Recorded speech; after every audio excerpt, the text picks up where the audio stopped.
Monsieur Guéant, qu'est-ce qui s'est passé? L'assaut a été donné. Mesdames et messieurs, je suis donc avec à mon côté François Molins, procureur de la République de Paris. Le signal de la caméra. Parlez plus fort, monsieur le ministre, on ne vous entend pas. Thomas, c'est bon. Hier soir, notre dernier contact avec le tueur nous a révélé son extrême dangerosité. Il nous avait annoncé qu'il voulait se rendre à 22h45. À 22h45, la conversation a été reprise avec lui. Il a indiqué qu'il ne se rendrait pas et qu'il ne se laisserait pas faire, que s'il était pris, il tuerait les policiers. Ce matin, la décision a été prise de tenter de l'interpeller. À 10h30, des grenades ont été envoyées, comme d'autres l'avaient été précédemment dans la nuit, dans l'appartement qu'il occupait. Aucune réaction ne s'est manifestée. Les fonctionnaires du RAID ont alors entrepris d'entrer dans l'appartement.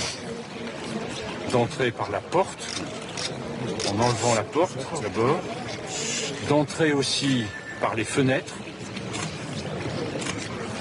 dont les volets avaient été enlevés cette nuit. Les moyens techniques ont alors été introduits. Nous connaissions la dangerosité, la menace du tueur. Les moyens techniques de vidéo ont été introduits pour inspecter les différentes pièces de l'appartement. Sur la façade, aucune présence n'a été décelée. L'inspection des toilettes n'a révélé non plus aucune présence. Il restait la salle de bain.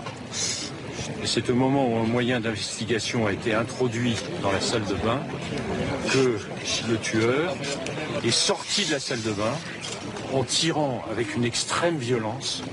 Les rafales ont été fréquentes, très dures. Un fonctionnaire du RAID qui a pourtant l'habitude de ce genre de choses nous disant qu'il n'avait jamais vu un assaut de cette violence. Les fonctionnaires du RAID ont tenté bien sûr de se protéger, de riposter. Et puis, à la fin, Mohamed Merah a sauté par la fenêtre avec une arme à la main, en continuant à tirer. Il a été retrouvé mort au sol. Du côté du RAID, dont je voudrais saluer à nouveau le professionnalisme et l'extrême dévouement, nous avons 2 blessés supplémentaires. L'un est blessé au pied, l'autre est sans doute choqué. En tout cas, le médecin n'a pas non plus d'inquiétude en ce qui le concerne.